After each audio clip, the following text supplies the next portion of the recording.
வணக்கத்திற்குரிய நண்பர்களே, குடிமக்கள் உரிமைகள் பொதுமன்றம் ஏற்பாடு செய்திருக்கக்கூடிய இந்த நூல் அறிமுக கூட்டத்திலே உங்களிடையே நிற்பதில் பெருமகிழ்ச்சி அடைகின்றேன். இங்கே அறிமுக உரை வழங்கி அமர்ந்திருக்கக்கூடிய பெண் வழக்கறிஞர்கள் சங்க தலைவர், எங்களுடைய மதிப்பிற்கும் பேரன்பிற்கும் உரிய அம்மா வழக்கறிஞர் பானுமதி அவர்களே, இங்கே நோக்க உரை வழங்கி அமர்ந்திருக்கக்கூடிய எங்களுடைய தோன்றா துணை ஐயா வழக்கறிஞர் கென்னடி அவர்களே, விரிவான செறிவான ஆழமான ஒரு உரையை வழங்கி சென்றிருக்கக்கூடிய தந்தை பெரியார் திராவிடர் கழக கொள்கை பரப்பு செயலாளர் தோழர் சீனி விடுதலை அரசு அவர்களே, இந்த அரங்கிலே அமர்ந்திருக்கக்கூடிய சான்றோர் பெருமக்களே, உங்கள் அனைவருக்கும் என்னுடைய வணக்கத்தை தெரிவித்துக் கொள்கின்றேன். இந்துத்துவ பாசிசத்தின் உச்சகட்டம் ராமராஜ்யம் என்ற இந்த நூல் ஒரு ஆழ்ந்த கவலையின் காரணமாக எழுதப்பட்டதுதான். இங்கே மேடையிலே இவர்கள் வணக்கத்திற்குரிய இந்த வழக்கறிஞர்கள் இந்த கூட்டத்தை ஏற்பாடு செய்திருக்கிறார்கள் என்றால் அதற்கும் கூட காரணம் அவர்களுக்கு இருக்கக்கூடிய கவலைதான். பிரச்சனையின் பரிமாணத்தை உணர்ந்துதான் இங்கே பல பேர் இங்கே வந்திருக்கிறீர்கள். நாம் நினைப்பது போல இல்லை. நாம் படித்திருக்கிறோம், பல்வேறு பணிகளில் இருக்கிறோம், ஓரளவு வளமார்ந்த வாழ்வையும் நம் மக்கள் பெற்றிருக்கிறார்கள். இதெல்லாம் இப்போது கிடைத்ததுதான். MABL படித்திருக்கக்கூடிய அல்லது ML படித்திருக்கக்கூடிய நம்முடைய தோழர்களுடைய தந்தையார் 5ஆம் வகுப்பு வரைதான் படித்திருப்பார். அவருடைய தந்தையார் எழுத படிக்க தெரியாதவர்களாக இருந்திருப்பார்கள். அது அவர்களுடைய குற்றம் அல்ல. கல்வி கற்கும் வாய்ப்பே இல்லாத காலத்தில் அவர்கள் பிறந்தார்கள். குடிச்சி இழுத்துக்கிட்டு வந்து யூனிஃபார்மை போட்டு விட்டு காலை உணவையும் வாயில திணிச்சு படி என்று சொல்லக்கூடிய காலத்திலே இந்த நம் பிள்ளைகள் படிக்கிறார்கள். ஒரு காலத்திலே பள்ளிக்கூடங்கள் இல்லை, படிக்க முடியவில்லை. அதற்கு முன்னாலே படிப்பது என்பது குற்றம், கல்வி கற்பது என்பது குற்றம். யஜ்னவாக்கிய ஸ்மிருதியிலே மனுஸ்மிருதியை போல நடைமுறைப்படுத்தப்பட்ட சமூக சட்ட தொகுப்பு யஜ்னவாக்கிய ஸ்மிருதி சொல்லும். ஒரு பிராமணன் படிப்பது காதில் விழுந்து விட்டால் அவனுடைய காதில் ஈயத்தை காட்சியோ அல்லது அரக்கை காட்சியோ அடைக்க வேண்டும் என்று யஜ்னவாக்கிய ஸ்மிருதி சொல்கிறது. மனுஸ்மிருதியில் என்ன இருக்கிறது, யஜ்னவாக்கிய ஸ்மிருதியில் என்ன இருக்கிறது, நாரத ஸ்மிருதியில் என்ன இருக்கிறது என்பதை கூறுவது என்னுடைய நோக்கம் அல்ல. நண்பர்களே, இந்த வாழ்வு என்பது இயற்கையாக நமக்கு கிடைத்தது அல்ல. இயற்கையாக இன்று நம்ம தோழர்களுக்கு பெயர்கள் உண்டு, அவர்கள் பெயருக்கு பின்னால் பட்டங்கள் உண்டு, அவர்களுக்கு என்று தனி மனித அடையாளம் உண்டு, உரிமைகள் உண்டு. ஆனால் ஒரு 100 ஆண்டுகளுக்கு முன் பெரும்பாலான மக்களுக்கு இருந்த ஒரே அடையாளம் சூத்திரர்கள் என்பதுதான். சூத்திரர்களுக்குள் ஒரு பிரிவினருக்கு பஞ்சமர்கள் என்று பெயர். சூத்திரர் என்பதுதான் அடையாளம். அல்லது பார்ப்பனர்களாக இருப்பார்கள். சூத்திரர்கள், சூத்திரர்களுக்குள் மேலானவர்கள் என்று வெள்ளாள சாதியினர் கூறி அடையாளப்படுத்திக் கொள்வார்கள். இப்படித்தான் இருந்தது. கிடைக்காத வாய்ப்புகள் எல்லாம் கிடைத்தன. ஆங்கிலேயர்கள் வந்ததால் கிடைத்தது. அதன் பிறகு இந்திய அரசியல் சட்டம் சில உரிமைகளை உத்தரவாதப்படுத்தியது. அண்ணல் அம்பேத்கர், தந்தை பெரியார் போன்றவர்கள் தங்களுடைய வாழ்நாள் முழுவதும் கடுமையாக உழைத்து இவையெல்லாம் நமக்கு கிடைக்க வாய்ப்பளித்தார்கள். ஆனால் இது நாம் அனுபவிக்கக்கூடிய இந்த தகுதி நிலை, உரிமைகள் நம் பிள்ளைகளுக்கு, பேர பிள்ளைகளுக்கு கிடைக்காது. ஏனென்றால் அவர்கள் ராமராஜ்யத்தை ஏற்படுத்தி விடுவார்கள்.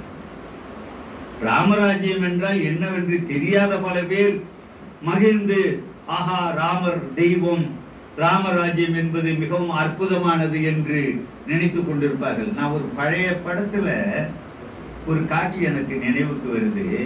இந்த கவுண்டமணின்னு ஒரு சிரிப்பு நடிகர் இருப்பார். இந்த பழங்குடி மக்கள்லாம் அவர்கிட்ட வந்து கவுண்டமணி கிட்ட சொல்லுவாங்க, ஐயா நீங்க வந்து பூ மிதிக்க வரணும்னு கூப்பிடுவாங்க. உடனே அவரு மகிழ்ச்சி ஆயிடுவாரு. தன்னை பெரிய மனுஷனா நினைச்சு கூப்பிடுறாங்களேன்னு சொல்லி தாரத்தப்பட்டையோட அவர் அழைச்சிட்டு போவாங்க. கவுண்டமணி பூ மிதிக்க போவாரு. பூ மிதிக்கிறதுக்கு முன்னாடி சந்தனம் தடவுவாங்க. முதுகுல தடவு, இங்க தடவு, அங்க தடவு, எனக்கு இடது பக்கம் தடவு, வலது பக்கம் தடவுன்னு உடம்பு பூரா தடவுன பிறகுதான் நெருப்பு தீ மிதிக்க கூட்டு போவாங்க. அவரை அலறுவார் கிடந்து. பூ மிதிக்கிறதுனா அது தீ மிதி என்று அவருக்கு தெரியாது.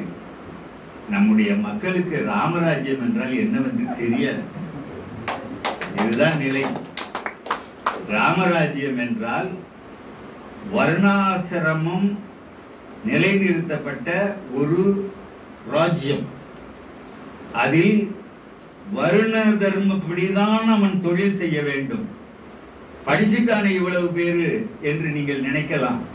இதுக்கு மேலையா பேண்ட கட்டிடுவான், இதுக்கு மேலையா நம்மளை படிக்க விடாம ஆக்கிடுவான் என்றெல்லாம் கூட நினைப்பாங்க.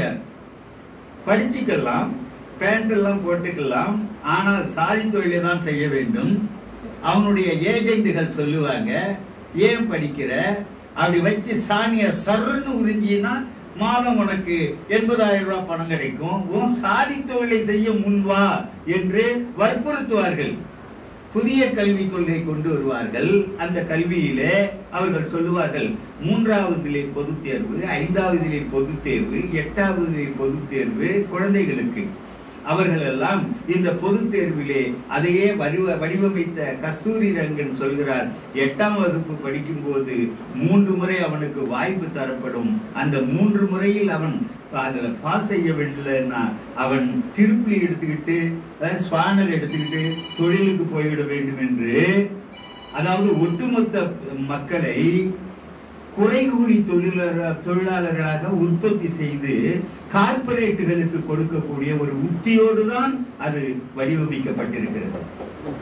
அது நீங்க எளிதாக கருதிட, இந்த நம்ம இவ்வளவு பேர் இருக்கிறோம், நீங்க மனசாட்சிய அப்படி உசிப்பி நீங்க இப்படி ஆலோசிச்சு பாருங்க. 39 நாடாளுமன்ற உறுப்பினர்கள், புதுச்சேரியில ஒரு உறுப்பினர், 40 பேரு. இவர்கள் தான் நாம் டெல்லியில தமிழ்நாட்டுக்காக பேச அனுப்புறோம். 543 பேர் இருக்கக்கூடிய அந்த மக்களவையில இந்த 40 பேர் என்பது மிகச் சிறுபான்மையினர். நாமெல்லாம் முடிவெடுத்துட்டோம். என்ன முடிவெடுத்துட்டோம்?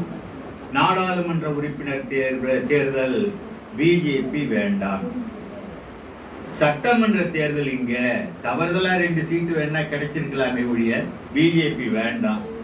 நகரமன்ற தேர்தல், வார்டு தேர்தல் பிஜேபி வேண்டாம். பிஜேபிக்கு இங்க இடம் இல்லை பாரதிய ஜனதா கட்சிக்கு என்று ஒட்டுமொத்தமாக முடிவெடுத்திருக்கிறோம். ஆனால் தமிழ்நாட்டை ஆளுவது பாஜக தான் இல்லையா? இல்லை, மறுக்க முடியுமா? நம்ம சட்டமன்ற உறுப்பினர்கள்லாம் சேர்ந்து ஒரு மசோதாவை ஏகமனதாக நிறைவேற்றி எடுத்துக்கிட்டு போய் RN ரவி வாசல்ல நிற்கிறாங்க. கையெழுத்து போட முடியாது போ என்கிறார் இல்லையா? உள்துறை அமைச்சகத்திலிருந்து அவருக்கு கட்டளை வந்தால்தான் அவர் கையெழுத்து போடுவார். தமிழ்நாட்டை ஆளுவது யார்? IAS அதிகாரிகள் எல்லாம் கூப்பிட்டு உட்கார வச்சு அவர் பேசுறார். மாநில அரசுக்கும் மத்திய அரசுக்கும் பிரச்சனை வந்தால் நீங்கள் எல்லாம் மத்திய அரசின் பக்கம் நிற்க வேண்டும், ஏனென்றால் நீங்கள் எல்லாம் மத்திய அரசின் ஊழியர்கள் என்று RN ரவி பேசுகிறார். அப்படி என்றால் யார் ஆளுவது? தமிழ்நாடு அரசுக்கு உயர் அதிகாரிகள் கிடையாது. IAS IPS all India services வச்சுதான் நாம ஓட்டிக்கிட்டு இருக்கோம். நாம தனியா வச்சுக்க நமக்கு அனுமதி கிடையாது. நீங்க விரும்பினாலும் விரும்பலனாலும் மோடியும் அமித்ஷாவும் தான் உங்களை ஆளுகிறார்கள். நாம் நினைச்சுக்கிட்டு இருப்போம் நம்ம திமுகவை தேர்ந்தெடுத்துட்டோம் அல்லது அதிமுகவை தேர்ந்தெடுத்துட்டோம் என்று. நீங்கள் யாரை தேர்ந்தெடுத்தாலும் ஆளுவது அவன்தான். இந்திய அரசியல் சட்டத்தில் மாநிலங்களுக்கு கிள்ளி போட்ட அதிகாரம் தான். அதுக்குள்ளார வச்சு ஏதோ ஓட்டிக்கிட்டு இருக்கிறாங்க. இந்த நிலையில இது மாநில உரிமைகள் சார்ந்த பிரச்சனை. ஆனா நான் அதை விட கூடுதலா நான் ஒரு செய்தியை வைப்பேன். இருப்பதை இழந்து விடுவோம் என்ற நிலையில தான் நான் பேசுறேன். முந்தா நாள் மயிலாடுதுறை பக்கம் வந்திருந்தாரு RN ரவி ஆளுநர். தேரெழுந்தூர் அது கம்பர் பிறந்த இடமாக கருதப்படுது. கம்பன் கழகம்னு ஒண்ணு இருக்கு. கடகோடியில ஒரு கிராமத்தில் இருக்கக்கூடிய கம்பன் கழகத்துக்கு RN ரவி வருகிறார். அழைச்சிக்கிட்டு வர்றவங்க யாருன்னு கேட்டா ஆலய பாதுகாப்பு இயக்கம். அவங்க யாருன்னு கேட்டா விஸ்வ இந்து பரிஷத்து, RSS, இந்த அமைப்புகள். கிராமத்துல ஒரு இலக்கிய மன்றத்தை கூட அவர்கள் விட்டு வைப்பதாக இல்லை. பொறுப்பாளர்களை கூப்பிட்டு ஒரு மாலையை போட்டு ஒரு சால்வையை போத்தி கபலீகரம் செய்து கொள்கிறார்கள். அதுல பேசும்போது சொல்றார் RN ரவி, நமது பாரதம் ராமராஜ்யம் நோக்கி நகர்ந்து கொண்டிருக்கிறது. இந்த நிலையில் நாம் கம்பனை பெருமைப்படுத்த வேண்டி இருக்கிறது என்று அவர் பேசுறார். பாரதம் அதாவது இந்தியா, பாரதம்ங்கிறதுக்கு இன்னும் கூடுதல் பொருள். சனாதனம் நிலவும் புண்ணிய பூமிக்கு தான் பாரதம்னு பேரு. இந்தியா என்பதை பாரதமாக அவர்கள், அதாவது பாரதம் என்பது மகா அக்ரஹாரம் என்று பெயர், அதாக மாற்றும் யுத்தியில் அவங்க இருக்கிறாங்க. இந்த நிலையில ராமராஜ்யம் நோக்கி அவர்கள் நகர்ந்து கொண்டிருக்கிறார்கள். அதை அவர் தெளிவா சொல்றாரு. அப்படி என்றால் ராமராஜ்யம் என்பதுதான் என்ன என்பதை நாம கொஞ்சம் சரியா தெரிஞ்சு வச்சிருக்க வேண்டியிருக்கு. சனாதனம் நிலவக்கூடிய பூமி. சனாதனம்னா அவ்வளவு கெட்டதா? சனாதனம் என்பது கெட்டதுதான். அது ஆரியர்களுடைய சமூக கட்டமைப்பு. அதை வடக்கிருந்து இங்கேயும் நீட்டிச்சாங்க. அதுலதான் நம்ம எல்லாம் சூத்திரர்களாக சேர்த்தார்கள். அதாவது வருண தர்மப்படி உங்களுக்கு அந்த சொற்கள் பழக்கமானதுதான் என்றாலும் கூட நினைவூட்டுவதற்காக சொல்கிறேன். பிராமண, சத்திரிய, வைசிய, சூத்திர வர்ணங்கள் தங்களுக்கு என்று ஒதுக்கப்பட்ட தொழில்கள் மனுஸ்மிருதியில், யஜனவாக்கிய ஸ்மிருதியில், நாரத ஸ்மிருதியில் என்ன சொல்லப்பட்டிருக்கிறதோ அதை தான் செய்ய வேண்டும். மீறி ஒருவன் ஒரு சூத்திர வருணத்தை சேர்ந்தவன் பிராமண வருணம் செய்யக்கூடிய வேலையை செய்து விட்டால் அவனை தண்டிக்க வேண்டும். அதுதான் ராஜ தர்மம். தர்மம்னா கடமைன்னு அர்த்தம். பிராமண தர்மம் படிக்கணும், யாகம் செய்யணும், பிராமண தர்மம். சத்திரிய தர்மம் நாட்டை ஆளுவது, படை நடத்துவது, எந்த தர்மமும் கெட்டு போகாமல் பாதுகாப்பது, அது ராஜ தர்மம். நமக்கெல்லாம் சூத்திர தர்மம், வணிகம் செய்வது, வளம் பெருக்குவது, வைசிய தர்மம். இந்த வர்ணம் கெட்டு போக கூடாது. இந்த வருணங்கள் ஒன்றோடொன்று கலக்கக்கூடாது. கலப்பது தண்டனைக்குரிய குற்றம். அப்படி ஒரு பிராமண பெண்ணும் ஒரு சூத்திர ஆண் கூடி ஒரு குழந்தை பிறந்து விட்டால் அவனுக்கு சண்டாளன் என்று பெயர். கலப்பில் வந்த சாதிகளுக்கு சங்கர சாதிகள் என்று பெயர். இப்படிதான் வடக்கே சாதிகள் தோன்றின. தெற்க அப்படி அல்ல. ஒரு வேலை, ஒரு பணி, அதாவது வேலை பிரிவினரும் ஒரு சாதியாக அடையாளப்படுத்தப்பட்டார்கள். அவங்களுக்கும் நமக்கும் நிறைய வேறுபாடு இருக்கிறது. இந்த நிலையில சனாதன அந்த வடிவத்தை இந்தியா பூரா அவர்கள் நிறுவி இருந்தார்கள்.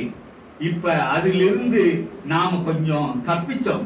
இந்த சனாதனத்தை எதிர்த்துதான் கௌதம புத்தர் போரிட்டார், ஐயா வைகுந்தர், அதுபோல அவரு வள்ளலார், நாராயணகுரு, தந்தை பெரியார், அண்ணல் அம்பேத்கர் எல்லாமே இந்த சனாதன தர்மத்தை எதிர்த்துதான் போரிட்டு இருக்கிறார்கள். நான் ஒரு நிகழ்ச்சியை சொல்றேன், எவ்வளவு நேரம் எனக்கு அனுமதிக்கும் தெரியாது.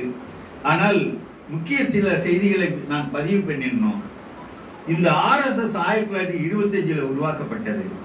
அதுக்கு நூற்றாண்டு விழாங்கிறது 2025 வருது. அதுக்குள் ஒரு சனாதன இந்தியாவை, ராமராஜ்யத்தை படைத்து விட வேண்டும் என்பது அவர்களுடைய நோக்கம். ராமராஜ்யம் படைத்து விட்டால் சம்பூகனுக்கு நேர்ந்ததுதான் நமக்கு நேரும். அது என்ன சம்பூகனுக்கு நேர்ந்தது? பட்டாபிஷேகம் முடிஞ்சு உட்கார்ந்து இருக்கிறாரு ராமரு. ஒரு பிராமணன் ஒடியாந்து கதறான். ஐயா, ராமர்கிட்ட சொல்றான், என்னுடைய மகன் இறந்து விட்டான், திடீர்னு தர்மம் கெட்டு விட்டது.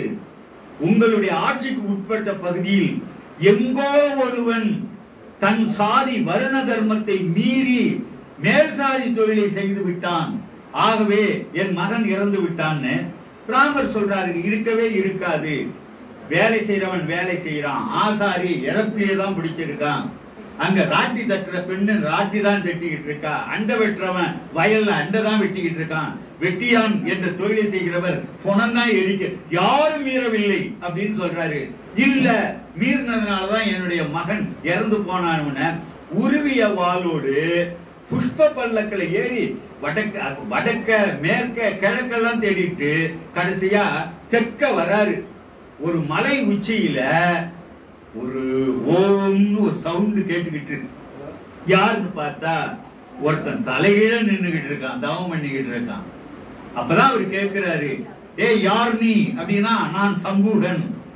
எந்த வருணன் கேட்கிறான், நான் சூத்திரன் ஐயா. அடுத்த பிறவியிலேயாவது நான் சொர்க்கத்தை அடைய வேண்டும் என்பதற்காக நான் தவம் செய்கிறேங்கிறான். என்ன அநியாயம்! ஒரு உயர்ந்த சாதி சூத்திர தொழிலை இவன் செய்வதா என்று கழுத்தை அறுத்து தூக்குறாரு. என்ன ஆச்சரியம்! அந்த பிராமணருடைய மகன் உயிர் பெற்று எழுந்து விட்டான் என்று வருகிறது. அதாவது ஒரு கரார்த்தனத்தோட இந்த வருண தர்மத்தை பாதுகாத்த மனிதருக்கு பெயர் ராமர். அதனாலதான் ராமரை அடையாளமா காட்டுறாங்க. ராமருக்கு ஏன் கோயில் அப்படின்னா, அவர்தான் அடையாளம். வர்ண தர்மத்தை பாதுகாத்ததற்கு அடையாளம் என்பது அவர்தான். இந்த வர்ண தர்மத்தை மீண்டும் நிலைநிறுத்திடணும். ஆங்கிலேயர்கள் வந்தப்ப அது தளர்ச்சி அடைஞ்சு போச்சு. 1829 சத்தின்னு சொல்லக்கூடிய உடன்கட்டை ஏறுவதை வில்லியம் பெண்டிங் காலத்துல நிறுத்திட்டாங்க. மதம் மாறினாலும் சொத்துரிமை உண்டுன்னு கொண்டு வந்துட்டாங்க. எல்லா சாதியும் படிப்பதற்கு வாய்ப்பு கொடுத்துட்டாங்க.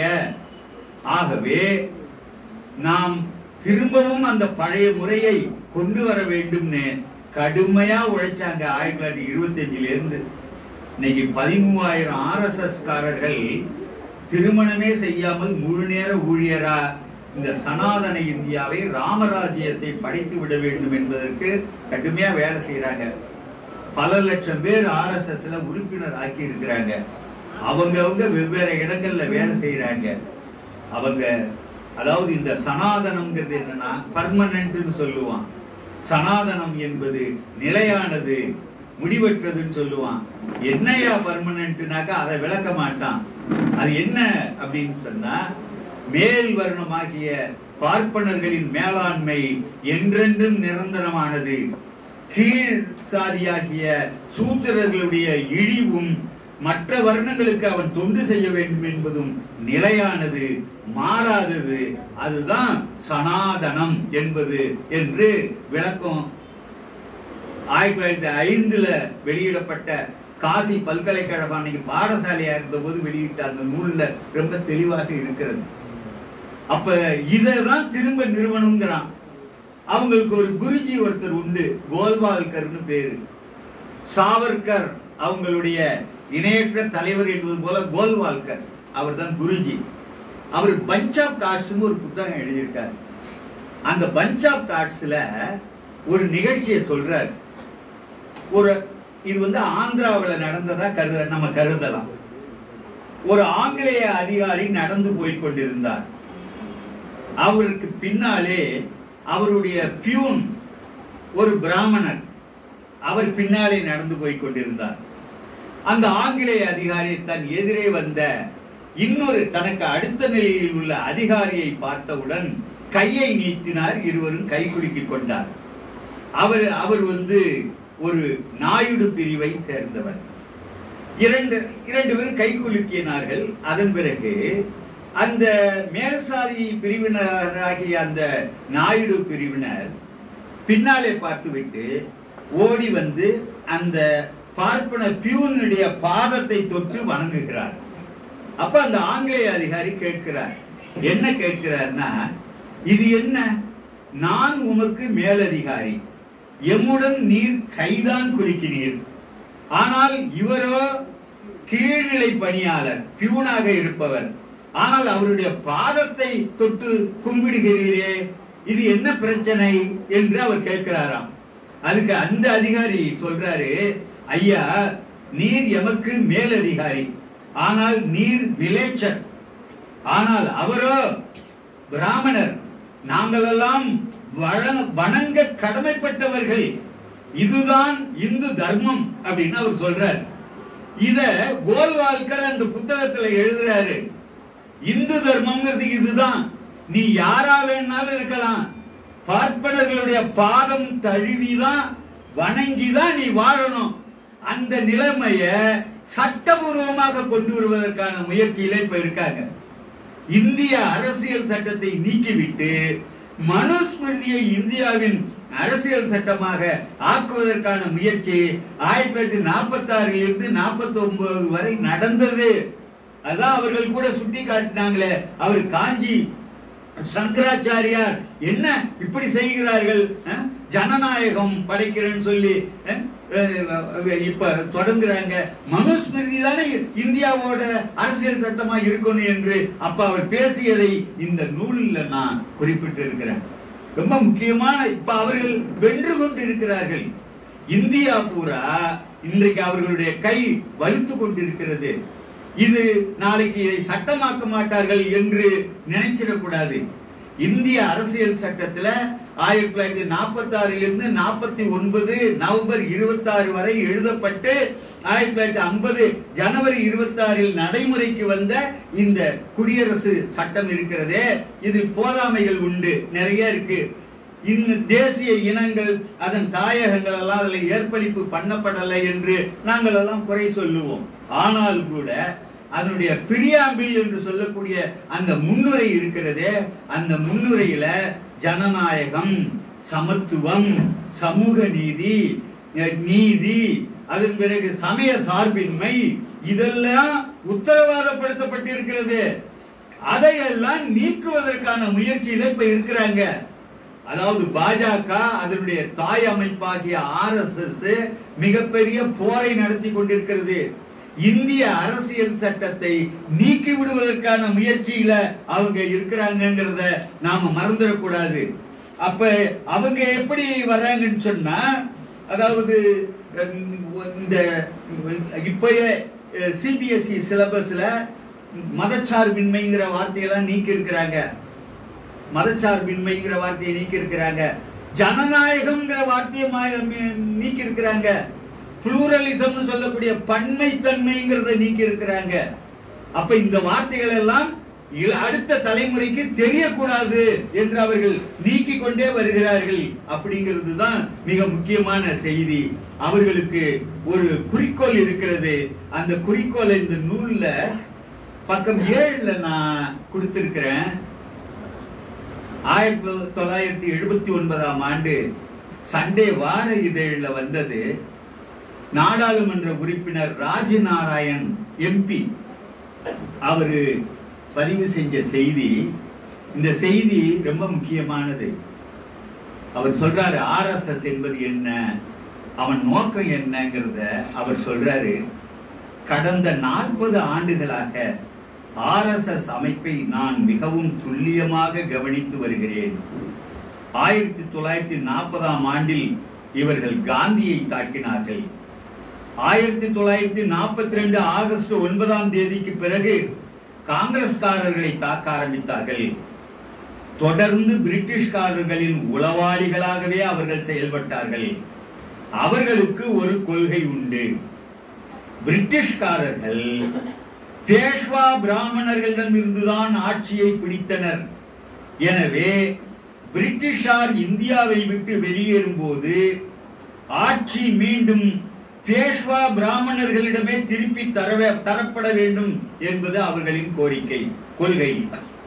ஆனால் பேஷ்வா பிராமணர்களின் ராஜ்யம் என்று சொன்னால் மக்கள் ஆதரவை பெற முடியாது.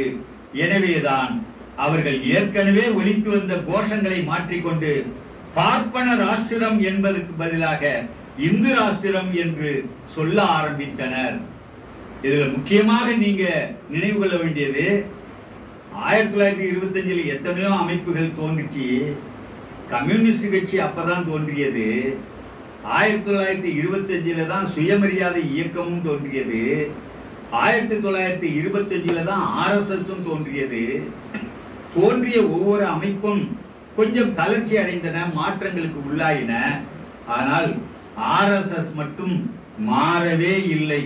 தங்கள் இலக்கில் இன்று வரை சரியாக இருக்கிறார்கள். இந்த RSS அமைப்பை உருவாக்கியவர்கள் சித்பவன் பிராமணர்கள்னு பேர். அந்த சித்பவன் பிராமணர்கள்ங்கிறவங்க மராட்டிய பார்ப்பனர்கள். இந்த மராட்டிய சித்பவன் பிராமணர்கள் தான் பேஷ்வாக்கள். பேஷ்வான்னு சொன்னா வீர சிவாஜி அவரு சூத்திரரு. அவரு 1680 இறந்து போறாரு. அவருக்கு அடுத்தது வந்த அவருடைய வாரிசுகள் சத்ரபதிகள், அவங்க மகாராஜாக்கள் எல்லாம் அவ்வளவு விவரமானவங்களா இல்ல. அவங்க எல்லாம் ஒரு வகையாக நடனம், கேளிக்கை, மது அப்படி இருந்தாங்க. ஆனால் மராட்டிய நாட்டை ஆண்டது பிரதமராகிய பேஷ்வா. அந்த பதவிக்கு பேர் பேஷ்வா.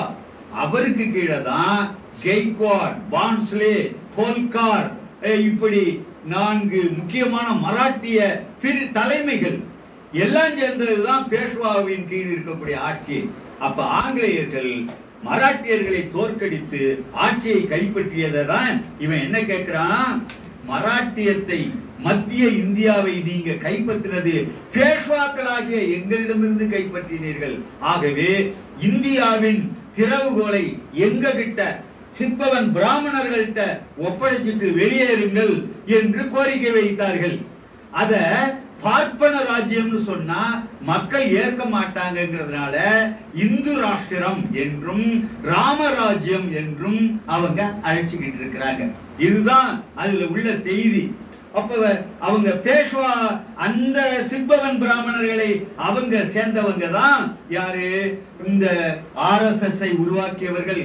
சாவர்கர் சித்பவன் பிராமணர், கோல்வால்கர் சித்பவன் பிராமணர், RSS இன்னைக்கு தலைமையேற்று இருக்கக்கூடிய மோகன் பகவத் சித்பவன் பிராமணர், காந்தியை சுட்டுக் கொன்ற நாதுராம் கோட்சே சித்பவன் பிராமணர். சித்பவன் பிராமணர்கள் தான் இன்னைக்கு இந்தியாவை இயக்குகிறார்கள். அவங்க தான் இந்தியாவை ஆளுகிறார்கள். அவர்களுடைய வானரங்கள் தான், அனுமார்கள் தான் நரேந்திர மோடி, இந்த இவர் அமித்ஷா போன்றவர்கள். நீங்க என்ன நடந்து கொண்டிருக்கிறது என்று தயவு செய்து புரிந்து கொண்டாக வேண்டும்.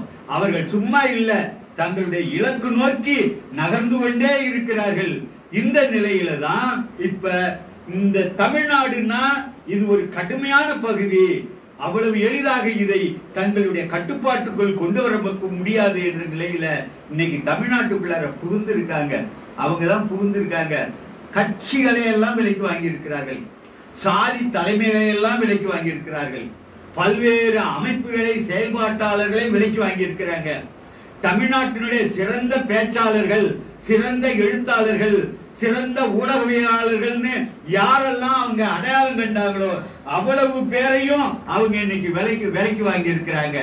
இன்னைக்கு தமிழ்நாடு இந்த கடுமையாக இந்த மக்களை பாதுகாப்பதற்காக களத்தில் நின்ற அந்த 1920 நீதி கட்சியை தொடர்ந்து தந்தை பெரியாரினுடைய, அந்த காலத்திலும் தந்தை பெரியாரின் சொல்லைத்தான் நீதி கட்சியினரும் கேட்டாங்க 1920 இருந்து. அதன் பிறகு அமைந்த காமராசர் அரசாக இருந்தாலும், அண்ணாவின் அரசாக இருந்தாலும், திராவிட கட்சிகளின் அரசாக இருந்தாலும் எல்லாம் பெரியார் சொன்னதை கேட்டுதான் அடுத்த கட்டத்திற்கு நாம் வந்தோம். இந்த நிலையில் அவன் ஒரு விஷயத்துல தெளிவா இருக்கிறான். இன்னைக்கு இந்தியாவில் சனாதன சாம்ராஜ்யத்தை உருவாக்கி விடலாம், ஆனால் அதற்கு தமிழ்நாடு ஒரு பெரிய தடை. அந்த தமிழ்நாட்டை சரி செய்ய வேண்டும் என்றால் இழந்த விஷயங்களை துடைத்தெறிய வேண்டும். பெரியார் என்ற அந்த மனிதருடைய அந்த இமேஜ், அந்த திராவிடம் என்ற கருத்தியல், இந்த இரண்டையும் துடைத்தெறிவதற்காக அவர்கள் இன்னைக்கு களமிறங்கி பெரியாரையும் திராவிட இயக்கத்தையும் கடுமையாக சாடி கொண்டிருப்பார்கள். ஏனென்றால் அவசர கதியா இப்ப சனாதன சாம்ராஜ்யம் அமைக்கப்படக்கூடிய நிலையில இந்த மக்களுக்கான அரணாக இருக்கக்கூடியது இன்று பெரியாரியலும் அந்த திராவிடம் என்ற கருத்தியல். ஒரு திராவிட அமைப்பில் இருந்துகிட்டோ அல்லது தேர்தல் கட்சியில் இருந்து கொண்டோ சொல்வது வேறு. ஆழ்ந்த கவலையோடு ஒரு ஆமை தன்னுடைய மேல் ஓட்டை பாதுகாத்துக் கொள்ள முயற்சிக்க வேண்டும். ஒரு நத்தை தன்னை பாதுகாக்கக்கூடிய அந்த கூட்டை பாதுகாத்துக் கொள்ள முயற்சி செய்ய வேண்டும். அல்லது குறைந்தபட்சம் எதுவுமே இல்லாதவன் தன்னுடைய கிழிந்த ஆடை குளிரிலிருந்து காப்பாற்ற தன் மீது தொடர்ந்து பயன்படுத்தப்பட வேண்டும் என்று அதை பாதுகாத்துக் கொள்ள முயற்சிக்க வேண்டும். புடிச்சு வலுக்கட்டாயமாக அதை கிழிப்பதற்கு ஆட்களை ஏவி இருக்கிறார்கள். நீங்கள் சந்தேக கண்ணோடு பாருங்கள். பெரியாரையும் திராவிட இயக்கத்தையும் ஒருவர் விமர்சிக்கிறார் என்றால் அவர் ஏதோ நல்ல எண்ணத்தில் செய்வதாக நீங்கள் கருதிவிட வேண்டாம். அவர்களுக்கு நஞ்சு ஊட்டப்பட்டிருக்கிறது. அவர்கள் இந்த சமூகத்தில் இவர்களை நிராயுதபாணியாக ஆக்கிவிட வேண்டும் என்று முயற்சி செய்கிறார்கள் என்பதை கொஞ்சம் நினைவு வச்சுக்கோங்க. அப்ப ரெண்டு விஷயம். ஒண்ணு, இந்த மனுஸ்மிருதி தான் எல்லா இடங்களிலும் நடைமுறைப்படுத்தப்பட்டது. தமிழ்நாட்டிலும் நடைமுறைப்படுத்தப்பட்டது மன்னர்களால. பல்லவர்கள் காலத்தில் இருந்து விஜயநகர பேரரசு 1336 ஏற்படுத்தப்பட்டது. அவங்களுடைய ஆளுநர்கள் தான் நாயக்கர்கள்ங்கிறவங்க. எல்லார் காலத்திலும் மனுஸ்மிருதி நடைமுறைப்படுத்தப்பட்டது. அப்போ உள்ள கொடுமைகள் சொல்லி மாறாதது இருக்குது. அப்படின்னு சொன்ன மராட்டியை பத்தி சொன்னேன். அந்த மராட்டிய பகுதியில ஒரு மகர் ராஷ்டிரம் தான் மகாராஷ்டிரா. மகர்கள்ங்கிறது அண்ணல் அம்பேத்கருடைய சமூகத்தினுடைய பெயர். அவங்க அந்த மண்ணில் கால்படக்கூடாது. அவங்களுக்கு அப்படி பட்டா பின்னாடி ஒரு தென்னை மட்டையை கட்டி விட்டுருப்பாங்க. முன்னாடி ஒரு கலையத்தை தொங்க விட்டுக்கணும். எச்சு துப்புனா அதுல துப்பிக்கணும். கால் தடம் பதித்த இடமெல்லாம் அந்த தென்னை மட்டை கூட்டிக்கிட்டே போகணும். ஏனென்றால் தீட்டு. அதே மாதிரி உயர் சாதிக்காரன் வந்தான்னா தரையோடு தரையா படுத்துக்கணும். காலை மாலையில இல்லைன்னா நீண்ட நிழல் விழுந்து அவர்கள் தீட்டாகி விடுவார்கள். என்ன கொடுமையானது! இதுதான் ராமராஜ்யம். இது இருக்குது கேரளாவில் நம்பூதிரிகள் செஞ்ச அட்டூழியத்துக்கு அளவே இல்லை. அது திருவாங்கூர் மகாராஜாவினுடைய அரசுக்கு பேரு ராமராஜ்யம்னு பேரு. அங்க என்னன்னு கேட்டா பாருங்க, ஒரு உதாரணத்துக்கு சொல்றேன். சென்னை மாகாண ஹைகோர்ட்ல ஜட்ஜி ஆயிட்டாரு சங்கரன் நாயர் ஜட்ஜி ஆயிட்டாரு. ஒரு ஆங்கிலேயன் தான் ஜட்ஜி ஆக முடியும். ஆனால் அதுக்கு அடுத்த நிலையில அவர் ஜட்ஜி ஆன பிறகு ஊருக்கு போயிருக்கிறாரு கேரளாவுல. அங்க இருந்து ஒரு நம்பூதிரி வந்து வாசல்ல நிக்கிறான். ஏடா சங்கரா, நீ ஹைகோர்ட்ல ஜட்ஜி ஆயிட்டியமாடா அப்படின்னு கூப்பிடுறான். உள்ளார இருந்து அவர் உடையாரு சங்கரன் நாயர். கைய ஒசக்க தூக்கி நெடுஞ்சாங்களே காலில் விழுந்து, ஆமாங்க ஐயா, ஆமாம் சாமி, எல்லாம் உங்க கடாட்சம் என்று அவர் சொன்னார். அவருடைய படிப்பு என்ன, தகுதி என்ன பார்க்கும், அதெல்லாம் கிடையாது. இதுதான் ராமராஜ்யம், இதுதான் சனாதனம். தெரிஞ்சு வச்சுக்கோங்க. சனாதனம் என்பது கொடூரமானது. அந்த சனாதனத்திற்கு தான் ராமராஜ்யம்னு பேரு, இந்து ராஷ்டிரம்னு பேரு. இந்து பார்ப்பன கொடூர சர்வாதிகார ராஜ்யம் என்பதற்கு மாற்று பெயர் தான் இந்த ராமராஜ்யம் என்பது. அப்ப என்ன செய்யறான்னு சொன்னா, அதாவது மனுஸ்மிருதியை கையில வச்சுக்கிட்டு அதன்படி நீதி வழங்குவான். மன்னர்கள் வேந்தர்கள். மனுஸ்மிருதி படிச்சவனுக்கு பூரா மனுஸ்மிருதி, படிக்காதவனுக்கு அது கற்பிக்கப்பட்டது. படிக்காதவனுக்கு எப்படி கற்பிச்சாங்கன்னா, அன்னைக்கு தொலைக்காட்சி கிடையாது, வேறு ஒன்றும் கையில செல்போன் கிடையாது, எல்லாம் அவர்களுக்கெல்லாம் கூத்தும் நாடகமும் தான் அந்த காலத்துல. அது ராமாயணம் அதை நிறைவு செய்தது. ராமாயணத்துல அவங்க சம்பூகன் நடக்கிறது, இந்த 4 வருணங்கள் இதெல்லாம் காட்டுறது, மகாபாரதத்தை காட்டுறது, ஏகலைவன் செய்யக்கூடாத உயர் சாய்தி அந்த வீழ்வித்தையை தொட்டதுனால கட்டவர்களை வெட்டி எடுக்கிறது. அதுபோல கர்ணன் பெரிய ஆளா இருந்தாலும் கூட அவன் வர்ணம் சூத்திர வர்ணங்கிறதுனால அவன் பதவி ஏற்க முடியாமல் போவது, இழிவுபடுத்தப்படுவது, இது எல்லாம் தொடர்ந்து போடப்பட்டது. இதுதான் வருணம், இந்த வருணத்துக்குள்ளதான் செய்யணும், இதை மீறி நீ போக கூடாது. ஏன்னா பகவான் வகுத்தளித்தது, 4 வருணம் நானே படைத்தேன், இதை மீறும் உரிமை எனக்கும் இல்லைன்னு பகவானே சொல்லி இருக்கிறாரு. நீ கைய கட்டிக்கிட்டு மேல் சாதிகளுக்கு அடிபணிஞ்சு நீ சம்பளம் கொடுக்கலனாலும் உன் சாதி தொழிலை நீ செய்தாய் என்றால் எதிர்காலத்தில் நல்ல வருணத்தில் நீ பிறப்பாய் என்று கற்பிக்கப்பட்டது. அந்த கற்பனை, அந்த கற்பித்த மூல செலவை திரும்ப திரும்ப திரும்ப செய்யப்பட்டது. அதை மீறவே முடியாது. நாம ரொம்ப ஒழுங்கா இந்த இடத்துல நாம ரொம்ப ஒழுங்கா இந்த இடத்துல இப்படி கேட்பதற்கு காரணம் இருக்கு. கற்பகிரகத்துல சமஸ்கிருதத்துல மந்திரம் சொல்லக்கூடாது, தமிழில் அர்ச்சனை செய்யணும்னு சொல்றாங்கல்ல இல்லையா? குடமுழுக்கு தமிழில் நடத்தணும்னு நம்ம சொல்றோம் இல்ல? சரி, கற்பகிரகத்துல பார்ப்பனர் தான் நுழையலாமா, ஏன் நாம நுழையக்கூடாதான்னு நம்ம கேட்கிறோம் இல்ல? எல்லாம் சரி. கற்பகிரகத்துக்குள்ளார நிக்கிற பார்ப்பனனை விட நம்முடைய கல்வி தகுதி, அறிவு தகுதி எல்லாம் கூடுதலானது தானே. ஆனா கோயிலுக்கு போய் ஏன் நம்ம கற்பகிரகத்துக்குள்ளார நுழையல? ஏன் நுழையல? இன்னமும் போய் கற்பகிரகத்துக்கு வெளியில நாம் அப்படியே நிக்கிறோம் இல்ல? ஏன் நுழையல? ஏன் நுழையல? அது சட்டவிரோதமாக கருதப்படும். சக மனிதர்கள் நம் மீது தாக்குதல் நடத்துவார்கள். நமக்கு எல்லாருக்கும் மூளையில் விலங்கிடப்பட்டிருக்கிறது. இன்னும் அந்த விலங்கு உடைக்கப்படல. இப்பதான் தகுதி பெற்றவர்கள், பயிற்சி பெற்றவர்கள் கற்பகிரகத்துக்குள் அர்ச்சகர்களாக நியமிக்கப்படலாம்னு இன்னைக்கு தமிழ்நாடு அரசு முயற்சி செய்து பயிற்சி கொடுத்து இன்னைக்கு உள்ளார கொஞ்சம் கொஞ்சமா கொண்டு வந்திருக்காங்க. நினைச்சா உள்ள பூந்துட வேண்டியதான என்று நினைத்தால் செய்ய முடியாது. ஏனென்றால் உளவியலாக ஒரு தடை இருக்கிறது, இல்லைன்னு சொல்ல முடியாது. நான் சொல்லுவதை தோழர்கள் ஏற்கிறாங்களா இல்லையான்னு எனக்கு தெரியல. உளவியலாக இன்னமுமே ஒரு தடை இருக்கிறது. சக மக்கள் 10 கோடிகள்லாம் நம்மை தாக்குவார்கள். சொன்ன ஒரு விஷயத்தை நுழைய முடியாது நீ சொன்னீங்க. மக்கள் கலை இலக்கிய கழகம் நுழைஞ்சிச்சு, கருவறை நுழைவு போறாங்க, அன்றாடம் நுழைஞ்சிட வேண்டியதான தோழர். அதை வேணா நீங்க கோரிக்கை வைக்கிறீங்க, ஆனா நுழையவே இல்லைங்கன்னு வரலாற்றுல கிடையாது. நுழைஞ்சு அந்த உள்ள போய் பெரியார் அம்பேத்கர் படத்தை வச்சு நாங்க அந்த போட்டோ எடுத்துட்டு வெளியே வந்தோம். அது பேரு போராட்டம். ஆமா, அது பேரு போராட்டம். தமிழ்நாட்டுல 3 மாதம் பிரச்சாரம் செஞ்சு அந்த வேலையை செஞ்சுட்டு வந்தோம். 3 மாதம் பிரச்சாரம் செய்து ஒரு நாள் படத்தை வைத்து படம் எடுத்துக்கொண்டு வெளியில் வந்து விட்டோம். பாராட்டுகள். அன்றாடம் உள்ள நுழைவதற்கு நமக்கு என்ன? அது சரிதான். தமிழ்நாட்டு மக்கள் இவ்வளவு என்னமோ ஒண்ணு தடுக்குது இல்ல, என்னமோ ஒண்ணு தடுக்குது இல்ல. அந்த என்னமோ ஒண்ணுங்கிறது என்ன? சமஸ்கிருதத்துல மந்திரம் சொல்லணும்னா ஒரு பிராமணனை விட நான் நல்லா சொல்லிடுவேன். பயிற்சி பெற்ற இளைஞர்கள் நிறைய இருக்கிறாங்க, குழந்தைகள் பயிற்சி பெற்று இருக்கிறாங்க, நல்லா சொல்லிடுவாங்க. ஆனாலும் வெளியில தான் நிக்கணும். ஏனென்றால் நாம சூத்திரர்கள். அந்த உளவியலை இன்னும் உடைக்க முடியல. அரசாங்கம் நீ பயிற்சி பெற்றவன், நான் உன்னை அங்கீகரிக்கிறேன், உள்ள போன்னு சொன்னாதான் போக முடியுது.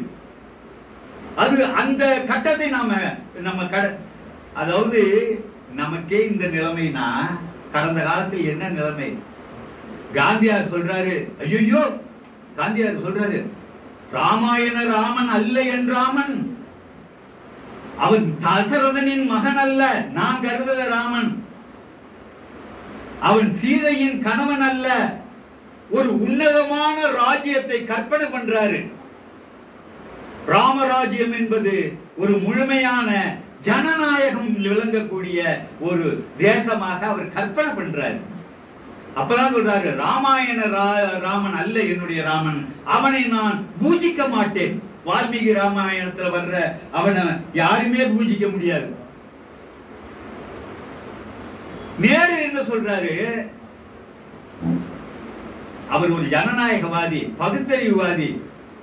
அவர் சொல்றாரு, எனக்கே இந்த நிலைமை, நானே இன்னும் முழுமையா அதிலிருந்து விடுபடலைங்கிறார். நானே அதிலிருந்து விடுபடவில்லை. டிஸ்கவரி ஆஃப் இந்தியாவில் எழுதுறார், என் மனதில் இவ்வளவு தாக்கம் இருக்குமானால் கல்வி அறிவற்ற மக்கள் மீது எவ்வளவு தாக்கம் செலுத்தும்னு சொல்றாரு. இவ்வளவுக்கு அவர் சாமி கும்பிடாதவர், பகுத்தறிவுவாதி. திரும்ப திரும்ப ராமாயணத்தை போட்டு மூளையில உரையேற்றி வச்சிருக்கிறான். அதை உடைக்க முடியலங்கிறது உண்மைதான். இப்ப அதாவது வால்மீகி ராமாயணம் வால்மீகி ராமாயணத்துல இருக்கிறபடி ராமன் குடிகாரன், ராமன் இறைச்சி சாப்பிடுறவன், ராமன் குடிகாரன், ராமன் கெட்ட நடத்தைகள் உள்ளவன். அது அம்பேத்கரே பதிவு பண்றாரு, தொகுப்பு 8ல சொல்றாரு. ராமன் கிருஷ்ணன் பற்றிய புதிருங்கிற பகுதியில் எழுதுறாரு. எளிய மக்களுடைய உரிமை மறுப்பும் பெண்ணுரிமை மறுப்பும் தான் ராமராஜ்யம் எழுதுறாரு. அவன் சொல்றான், அதுல வர்ற அந்த சீதையை படாத பாடுபடுத்துறான் ராமன். உன்னை போன்ற அழகிய பெண்ணை ராவணன் சும்மா விட்டு இருப்பானான்னு கேட்கிறான் அந்த சீதை கிட்ட.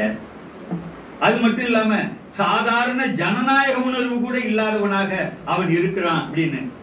தீக்குள்ளாரெல்லாம் நுழைஞ்சு வருது எல்லாம், அப்பயும் காட்டுல கொண்டு போய் விட்டாச்சு அந்த பொண்ணை. ரெண்டாவது மறுபடி நீ வேணா இப்ப மறுபடியும் தீக்குள்ளார நுழைஞ்சி உன்னுடைய கற்பை நீ நிரூபிச்சுட்டீன்னா எங்க கூட வரலாம் அரண்மனைக்கு அப்படின்னு சொல்லும்போது, நான் ராமனை தவிர யாரையும் என் மனதால் கூட நினைக்காதவள் என்பது உண்மையானால் இப்படியே இந்த பூமி இரண்டாக பிளந்து என்னை உள்வாங்கி கொள்ளட்டும் சொல்லி உள்ள போயிடார். இவன் கூட வாழ்வதை விட மண்ணுக்குள்ளார மறைஞ்சு போறது மேல் என்று கருதுகிறாள் சீதை. இதுதான் அம்பேத்கர் பதிவு பண்றாரு. என்னன்னா, பரதனிடம் ஆட்சி பொறுப்பை கொடுத்தாச்சு.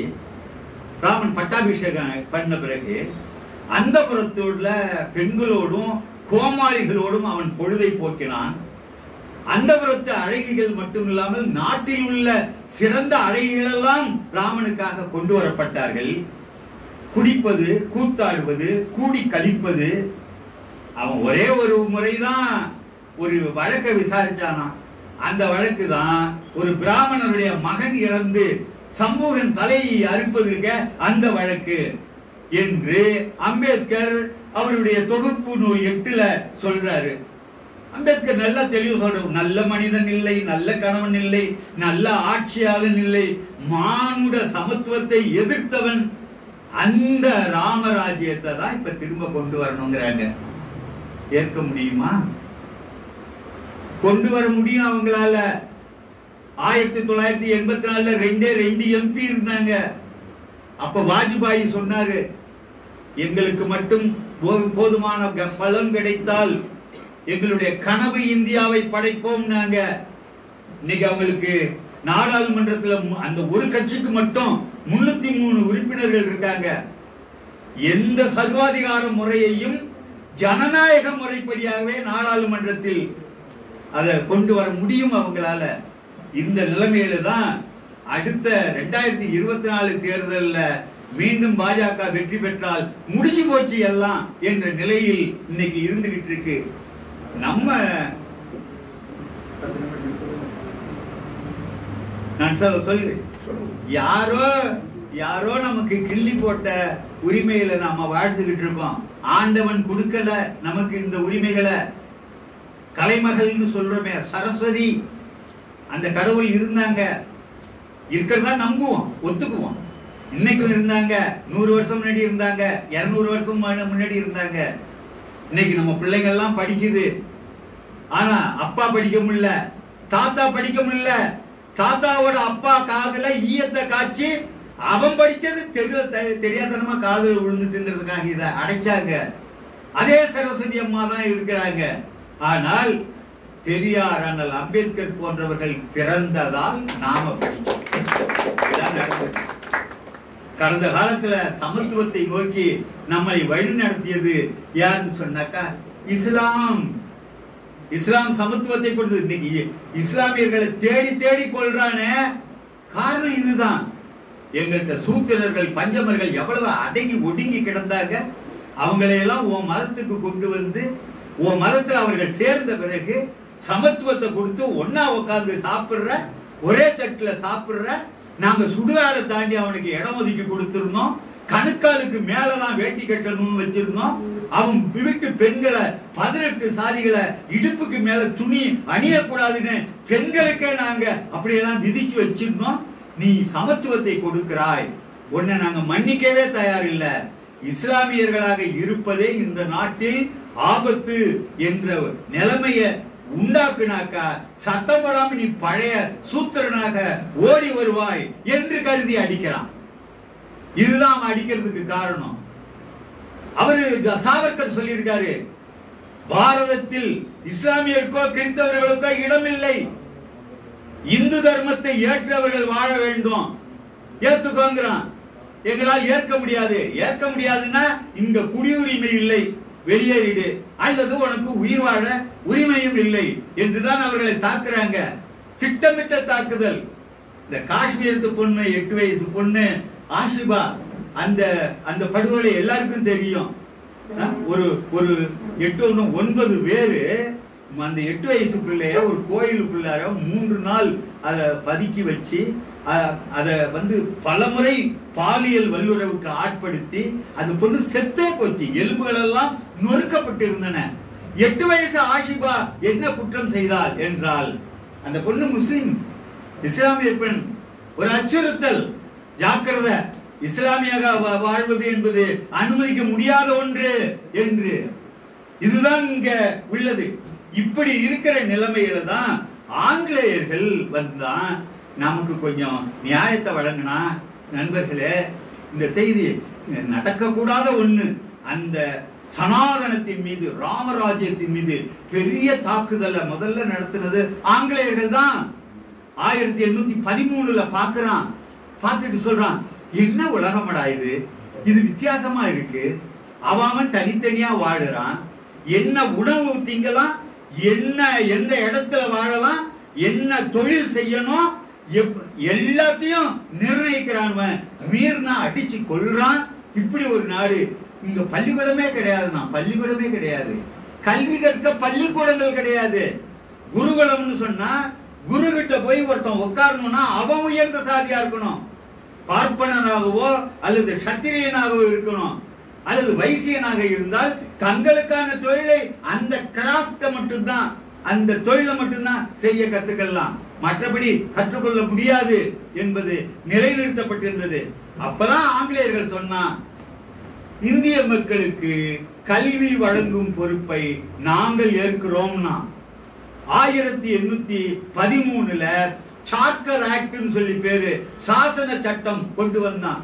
அதுல சொன்னா, இனிமேல் மக்களுக்கு சாதி மதம் கடந்து கல்வி வழங்குவதற்கு நாங்க பொறுப்பேற்கிறோம், 1 லட்சம் ரூபாய் ஒதுக்குகிறோம்னா. அப்ப 1 லட்சம் ரூபாய்ங்கிறது மிகப்பெரிய தொகை. அந்த 1 லட்சம் ரூபாய் ஒதுக்கின பிறகு 1835 கவர்னர் ஜெனரலுடைய சட்ட குழு உறுப்பினராக லார்ட் மெக்காலே வராரு. அவரு ஆங்கில கல்வியை கொண்டு வராரு. எல்லாரும் சொன்னா, சமஸ்கிருத கல்விக்கும் பாரசீக கல்விக்கும் 1 லட்சம் ரூபாயை பிரிச்சு கொடுங்க. முடியாதுன்ட்டாரு. அது செய்ய முடியாது. ஆங்கில கல்வி தருகிறோம், அதுல ஏராளமான அறிவு செல்வங்கள் இருக்குது, அவங்க அதை கத்துக்கிட்டு தங்கள் தாய்மொழிக்கு கொண்டு போகட்டும் அப்படின்னு. மிக நல்ல கருத்து. அவர் ரொம்ப சரியா சொன்னாரு. இந்த பார்ப்பன ஏஜெண்டுகள் கத்துவாங்க நடந்துகிட்டு, குமாஸ்தா கல்வியை மெக்காலே குமாஸ்தா கல்வியை கொண்டு வந்துட்டாரு அப்படின்னு பேசுவான். அந்த கல்விதான் காந்தியை உருவாக்கியது, அம்பேத்கரை உருவாக்கியது, நேருவை உருவாக்கியது, இவர்கள் தலைவர்களை எல்லாம் உருவாக்கியது மெக்காலேயுடைய கல்விதான். இவன் கத்துவான் கடந்து, ஐயோ படிச்சுட்டானுலே குமாஸ்தா கல்வியை கொண்டு வந்தார்கள் ஆங்கிலேயர்கள். ஆங்கிலேயர்கள் 1835 அந்த கல்வியை கொண்டு வர்றதுக்கு முன்னாடி உன் தாத்தா என்ன கவர்னரா இருந்தாரா? உன் தாத்தா என்னவா இருந்தாரு? மாடுதான் மேய்ச்சிக்கிட்டு இருந்தாரு, ஆடு மேய்ச்சிக்கிட்டு இருந்தாரு, சாதி தொழிலெல்லாம் செஞ்சுக்கிட்டு இருந்தாரு. இப்படி எல்லாம் பேச சொல்றான். இந்து ராஷ்டிரக்காரன் தங்களுடைய ஏஜென்ட்டுகளை இப்படியெல்லாம் பேச சொல்றான். அப்ப இது சமூக சீர்திருத்தவாதிகள் அப்பதான் முளைக்கிறாங்க புதுசா. அது வைகுந்தரா இருக்கட்டும், வள்ளலாரா இருக்கட்டும், எல்லாம் 1820களுக்கு பிறகு எல்லாரும் முளைக்கிறாங்க. அவங்க சொன்ன அந்த கருத்துக்களை அதுக்கு முன்னாடி ஆங்கிலேயர்கள் வர்றதுக்கு முன்னாடி அவங்க மட்டும் பேசியிருந்தாங்கன்னா அவங்கள கழுவுல ஏத்திடுவாங்க. வள்ளலார் அனுமதி இல்ல. அவன் நல்ல வேலையாக ஆங்கிலேயர்கள் வந்தார்கள். நீங்க வரலாறு கொஞ்சம் சரியா பார்க்கணும். நல்ல அறிவார்ந்த தேவநேய பாவாணர் விண்ணில் மண் ஒரு புத்தகம் எழுதியிருக்கிறாரு. அந்த புத்தகத்தில் அவர் சொல்றாரு, ஆங்கிலேயர்கள் வராத ஒரு இந்தியாவை என்னால் கற்பனை செய்து பார்க்க முடியவில்லைன்னு சொல்லி. நல்ல வேலை ஆங்கிலேயர்கள் வந்தான், இதுதான் நடந்தது. அப்ப அவன் ஆங்கில கல்வி கொடுத்தான். அவன் இந்த செய்தியோட நான் நிறைவு செய்யணும்னு விரும்புறேன். ஆனா அதாவது அதுல பாருங்க, இல்ல கடந்த காலத்துல ஜனநாயக முறைகளை நாங்கள் இங்கே அறிமுகப்படுத்துகிறோம். நீங்களும் இந்தியர்கள் தேர்தலில் நின்று உங்களுக்கு கொஞ்சம் அதிகாரம் ஒதுக்கி கொடுக்கிறோம், அமைச்சர்களாக இருந்து நீங்களும் செய்யுங்க அப்படின்னு சொல்லி மாண்டேகு செம்ஸ்போர்டு சீர்திருத்த சட்டம்ங்கிறத கொண்டு வராங்க 1919. அந்த சட்டப்படி தேர்தலில் நின்று அங்க அதிகாரத்துக்கு கொஞ்சம், அதாவது அவங்களுக்கு முக்கிய அதிகாரங்கள் ஆங்கிலேய கவர்னருக்கும் அவருடைய கவுன்சிலுக்கும், இவங்களுக்கு முக்கியம் குறைந்த அதிகாரங்கள் ரெண்டா பிரிக்கப்பட்டது. அந்த தேர்தலில் நின்று 1920ல நீதி கட்சி என்று சொல்லக்கூடிய ஜஸ்டிஸ் பார்ட்டி, ஜஸ்டிஸ்ங்கிறது அவங்களுடைய பத்திரிக்கை, அவங்க 1916ல பார்ப்பனர் அல்லாதார் இயக்கமா வடிவம் கொள்றாங்க. பார்ப்பனர் அல்லாதார் இயக்கம்னா எல்லா பதவிகளும் பார்ப்பனர்களுக்கு. ஒண்ணு வெள்ளைக்காரன் இருப்பான், அப்படி இல்லைன்னா ஒட்டுமொத்தமா பார்ப்பனர்கள் கையிலேயே இருக்கும். இந்த நிலைமையை பார்த்து ஒத்துக்க முடியாது. பார்ப்பனர் அல்லாதார்கள் எல்லாம் கைகோடுங்கன்னு இன்னைக்கு இருக்க கேரளா பகுதியில, ஆந்திரா பகுதியில, தமிழ்நாட்டில் இருக்க தலைவர்கள்லாம் ஒன்னா சேர்ந்து இன்னைக்கு சும்மாச்சுக்கும் தெலுங்கர்கள், மலையாளிகள், கன்னடர்கள், அவன் மூடன் அப்படி பேசுறவன்.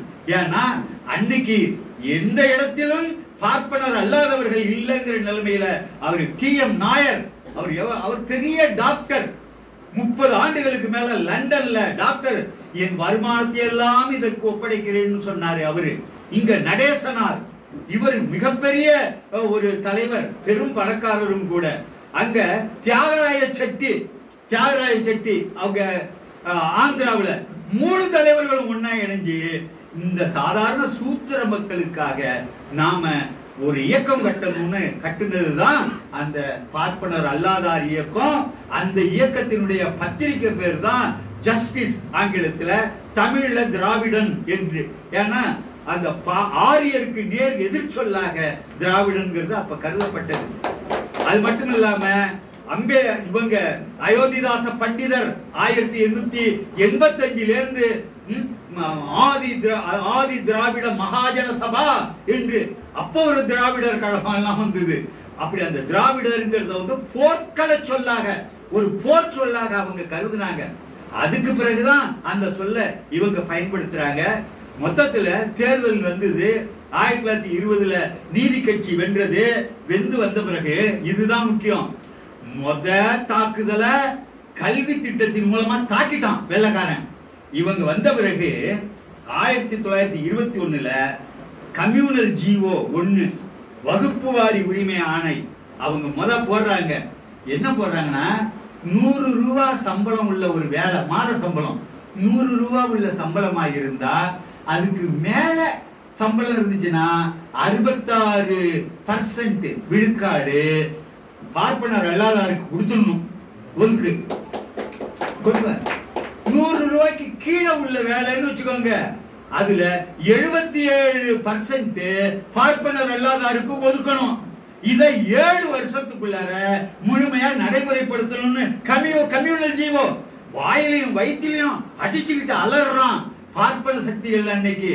ஏன்னா அது வரைக்கும் எப்படி இருந்தாங்கன்னு கேட்டா, வெம்பாக்கம் ஐயங்கார் குடும்பம் அப்படின்னா அந்த ஆந்திராவில அந்த பகுதியில எல்லா முக்கிய பதவியிலையும் எல்லா டிபார்ட்மெண்ட்லயும் வெம்பாக்கம் ஐயங்கார் குடும்பம் தான் இருக்கும். அவங்க வந்து குடும்ப மாநாடு போடுவாங்க. அங்க இருந்து நெல்லூர்ல இருந்து அங்க இங்க இருந்து சென்னையில எல்லாம் வந்துருவாங்க. வரும்போதே ஒரு ஃபைலோட வருவான். அவன் டிபார்ட்மெண்ட்ல என்னென்ன வேலைகள் காலி இருக்குன்னு கரெக்டா குறிச்சுக்கிட்டு வருவான். அப்படியே பகிர்வாங்க. அத்திம்பேர் அவருக்கு கொடுங்க, அண்ணா உங்களுக்கு இருந்தாங்கோ உங்க, அப்படியே பகிர்ந்துகிட்டு மாநாட முடிச்சுக்கிட்டே எழுந்திருச்சு போவான். ஒரு வேலை கூட பார்ப்பனர் அல்லாதவருக்கு கிடையாது. நான் சொல்றது புரியுதுங்களா? அதுக்கு வேட்டு வச்சது இது கம்யூனல் ஜீவம் ஒண்ணு. அதோட அப்ப எல்லாம் டிக்கெட்ல வந்து பறையர் இந்த சாதிகள் போட்டு பேருந்துங்கிற வார்த்தை பஸ்ஸில் ஏறக்கூடாது அப்படின்னு இருந்துச்சு. அதை நிறுத்தினாங்க. எல்லா சாலைகளும் எல்லா சாதியா இருக்கும், குளம் ஏரி எல்லாம் எல்லா சாதியா இருக்கும். திறந்து விட்டாங்க. திறந்து விட்டதோட மட்டும் இல்ல, 1923 கட்டாய கல்வி, 1924 பணியாளர் தேர்வு வாரியம். அப்படியே அள்ளிக்கிட்டு போற வேலையெல்லாம் நடக்காது. 1921 இந்தியாவிலேயே பெண்களுக்கு முதல்ல வாக்குரிமை கொடுத்தது சென்னை மாகாணம் தான். நீதி கட்சி தான் அதை கொண்டு வருது. ஆமா, இல்ல அமெரிக்கா 1916 இருந்து கொடுக்கிறாங்க. 1922 அவரு MC ராஜா, அவரு நியமன உறுப்பினர், ஒடுக்கப்பட்ட சமூகத்தவர். அவர் சொல்றாரு, இந்த பல்லர் பறையர் என்கிற சொற்களால் எங்கள் சமூகங்களை நீ அழைக்க கூடாது, ஆதி திராவிடர் என்றுதான் அழைக்க வேண்டும்னு அவர் கொடுத்த தீர்மானத்தை ஏற்று அப்பதான் 1922 ஆதி திராவிடர்னு பதிவு செய்யப்பட்டது. அந்த சொற்கள் எல்லாம் கைவிடப்பட்டது. சில தலைவர்கள் எல்லாமும் பேசுவாங்க பாருங்க, ஆதி திராவிடரா, திராவிடர் என்ற சொல்லை வஞ்சகமாக திணித்தார்கள். இதெல்லாம் நியாயம் இல்லை. என்ன நடந்தது வரலாற்றுலங்கிறத அறியாமல் பேசுறாங்க. தெரிஞ்சேதான் இந்த குளறுபடியை பண்றாங்க. அதன் பிறகு 1930 தேவதாசி ஒழிப்பு, 47 தான் அது ஏற்பளிப்பு பெறுது. பள்ளிக்கூடத்துல எல்லா சாதியையும் சேர்க்கணும், ஒடுக்கப்பட்ட சமூகத்தை சேர்க்கலன்னு சொன்னீங்கன்னா உனக்கு மானியம் கிடையாதுன்னு அறிவிச்சாங்க. வா, இதாக நடந்தது. விரட்டி போட்டு அடிச்சுட்டான். அடிச்ச உடனே அந்த வலி தாங்காம இன்ன வரைக்கும் அலறான். சொல்றான், இந்த பெரியாருங்கிற சொல்லும் திராவிடங்கிற சொல்லும் இருக்கக்கூடாது. இந்த பெரியாரையும் திராவிடத்தையும் சகட்டு மேலைக்கு திட்டிக்கிட்டு கிடப்பாங்க. ரகசியம் இதுதான். அவங்க எல்லாம் ராமராஜ்ய தூதர்கள். அவங்க தான் அவங்களுடைய அனுமார்கள், ராமனுடைய தூதர்கள். அவங்க தங்கள் பணிகளை இன்னைக்கு செஞ்சுக்கிட்டு இருக்கிறாங்க. இந்த நிலையில நாம் என்ன செய்ய போகிறோம் என்பதுதான். அறிவாளர்களை எல்லாம் கொலை பண்றான், விவரம் தெரியுது கொன்னுடுங்கிறான். அப்படிதான் 2015 கல்புர்கி, அடுத்தது நரேந்திர தபோல்கர், கோவிந்த் பன்சாரே, 2017 கௌரி லங்கேஷ் எல்லாம் கொல்லப்பட்டாங்க. 2002 குஜராத் படுகொலை கடுமையா நடத்தினாங்களே, இது எங்க சோதனை சாலை, இதேதான் இந்தியாவுக்கு பூராவுன்னு எச்சரிக்கை கொடுத்தான். எல்லாம் நடந்தது. இன்னைக்கு வந்துதான் தமிழ், தமிழ் தெலுங்கு, ஒரே நாடு, ஒரே மொழி, ஒரே பண்பாடு. அது ஏதோ நல்லது மாதிரி தெரியும், நல்லது இல்ல. நீதான் என்கிட்ட ஃப்ரெண்டா இருக்கிய, ஆட்டுக்குட்டி கிட்ட ஓனாய் சொல்லுது, நாம ஏன் பிரிஞ்சு பிரிஞ்சு இருக்கணும், என் வயிற்றுல உனக்கு இடம் ஒதுக்கி இருக்கிறேன், பத்திரமா நீ அங்க இருக்க, டவுன் போட்டு முழுங்குது. அது என்ன ஒற்றுமையின் அடையாளமா? இதை சரியாக தெரிந்து கொள்ளணும். இன்னைக்கு பல்வேறு சொற்களை எல்லாம் நீக்கி இருக்கிறாங்க நண்பர்களே. இன்னைக்கு புதிய கல்விக் கொள்கை நம் வீட்டு பிள்ளைகளை குறைகூலி தொழிலாளர்களாக மாற்றுவதற்கு அவருங்க அப்ப அந்த சூத்திரர்கள் இந்த வேலையெல்லாம் பார்ப்பீங்களா அப்படின்னு சொல்லிட்டு சுதந்திர போராட்டம் நடக்கும்போது பாலகங்காதர திலகர் சொன்னாரு, சோலாப்பூர்ல பேசுறாரு, செக்கு ஓட்டுறவனோ தராசு பிடிக்கிறவனோ விறகு பழப்பவனோ எதற்காக சட்டமன்றத்திற்கு செல்ல வேண்டும்? அவரவர் சாய் தொழிலை செய்யுங்கள், சட்டமன்றத்தை நாங்கள் பார்த்துக் கொள்கிறோம். அவர் சித்பவன் பிராமணர், சாவர்கர் வகையரா. அது சரி, அவர் தான் அப்படி சொன்னாருனாக்கா, இங்க ராஜாஜி ராஜகோபாலாச்சாரியார் குலக்கல்வி திட்டத்தை கொண்டு வந்தாரு. அவங்க இதுலயே குறிவா இருப்பாங்க. நம்ம வீட்டு பிள்ளைங்களை தொழிலுக்கு விரட்டுறது. இப்ப வர்றாருல்ல விஸ்வகர்ம யோஜனா திட்டமா, 18 சாதிகள் பாரம்பரிய, அதாவது சாதி தொழிலை செய்வதற்கு 13,000 கோடி ஒதுக்கி இருக்கிறாங்க. இதுதான் சனாதன திட்டம். இது அவன் நடைமுறைப்படுத்திடுவான், செஞ்சிருவானா அப்படிங்க. அவன் சொல்லிட்டு எதை செய்யாம விட்டுருக்கான், இது வரைக்கும் திட்டமிட்டபடி அவன் வந்துகிட்டு இருக்கான். நம்ம ஆட்கள்கிட்ட கேட்டா என்னன்னா, மாநில சுயாட்சி வேண்டும். எப்பங்க தீர்மானம் போட்டீங்க? 1974, 50 வருஷம் ஆகுது. என்ன மாநில சுயாட்சி பெற்றோம்? அப்படியே இருக்கு. நீ தீர்மானம் போட்டுக்கோ, அதனால என்னன்ட்டு அவன் உட்கார்ந்துருக்கான். மாநில சுயாட்சி என்பது கிடைச்சாலும் கூட உங்களுடைய சூத்திர பட்டத்தை, பஞ்சம பட்டத்தை போக்காது. அதுக்கும் சம்பந்தம் இல்ல. நிதி அதிகாரமும் நிர்வாக அதிகாரமும் தானே மாநில சுயாட்சி. அதுக்கே இவங்க தாளம் போட்டுக்கிட்டு இருக்காங்க. இதுல கற்பனையில் வாழ்வது. மதசார்பற்ற இந்தியாவை படைத்து ஒரு காலத்திலும் அப்படி படைக்க முடியாது. நாம தான் மாற்று தேடணும். அவரு டிஆர் பாலு போறாரு, இந்தியா கூட்டணி பேச்சுவார்த்தை, 4ஆம் கட்ட பேச்சுவார்த்தை. அவரு நிதிஷ்குமார், இவங்க இந்தியா கூட்டணி முக்கிய தலைவர், அவர் இந்தியில பேசுறாரு. எங்களுக்கு கொஞ்சம் இங்கிலீஷ்ல சொன்னீங்கன்னா தேவலான்னு டிஆர் பாலு கேட்கிறாரு. இந்தியா சுதந்திரம் அடைஞ்சு இவ்வளவு காலம் ஆகுது, நீ ஏன் இன்னும் ஹிந்தி கத்துக்கலன்னு கேட்கிறாரு.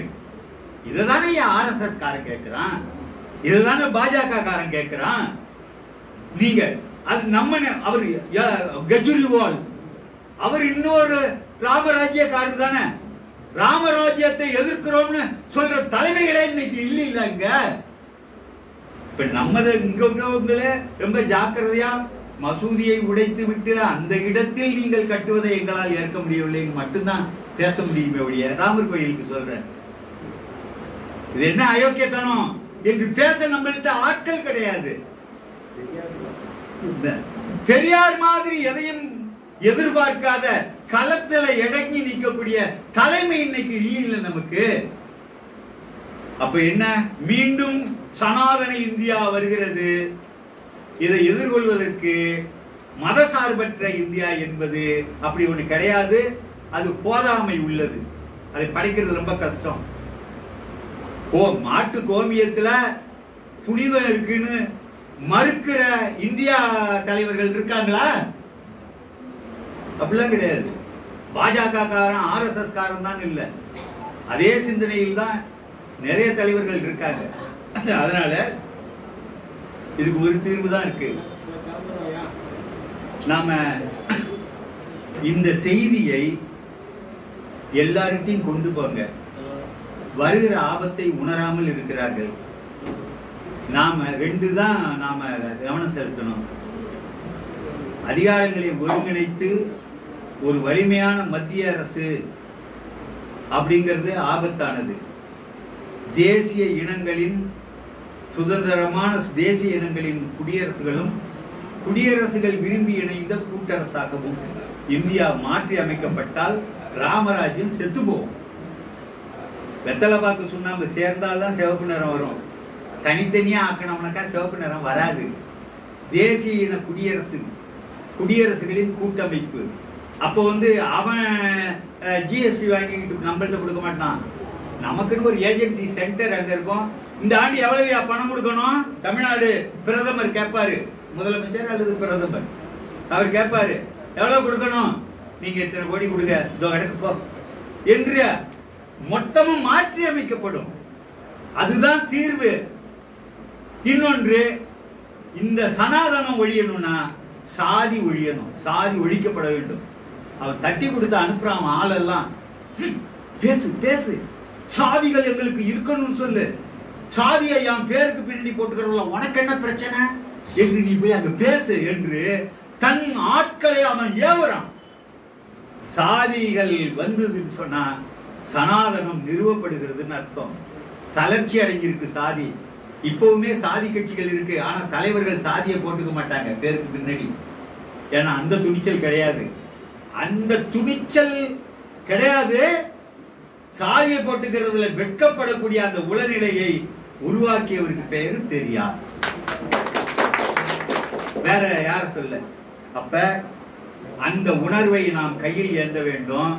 முதல்ல ஒரு புரிதல் வேணும் எல்லாருக்கும். இது 80 பக்கம், இது 80 பக்கம். ஒரு தொடக்க பக்கம் ஒரு 4 பக்கம். அதாவது எழுத்துக்களை கொஞ்சம் பெருசாக்கி படிக்கிறதுக்கு சிரமமா இருக்கு. நாங்க மேற்கொள்ளலாம் கொஞ்சம் பெருசாக்கி இதை 76 + 4 80 பக்கமாக இதை போட்டுக்கிறோம். இதுல வீணான சொற்கள் ஏதோ எழுதப்பட்டிருப்பதாக நான் நம்பல. இந்த செய்திகளை நீங்க அனைவரிடமும் கொண்டு போய் சேர்க்க வேண்டும். அந்த கடமை நமக்கு இருக்கிறது என்று நான் கருதுகிறேன். இந்த கூட்டத்தை ஏற்பாடு செய்த எங்களுடைய அன்பிற்குரிய வழக்கறிஞர் ஐயா கென்னடி அவர்கள், எங்களுடைய அன்பிற்கும் மரியாதைக்கும் உரிய வழக்கறிஞர் அம்மா பானுமதி அவர்கள் மற்றும் குடிமக்கள் உரிமைகள் பொதுமன்ற உறுப்பினர்கள், இதுவரைக்கும் பொறுமையாக இதை செவிப்படுத்த உங்கள் அனைவருக்கும் என்னுடைய வணக்கத்தை, நன்றியை தெரிவித்துக் கொண்டு அமைகிறேன்.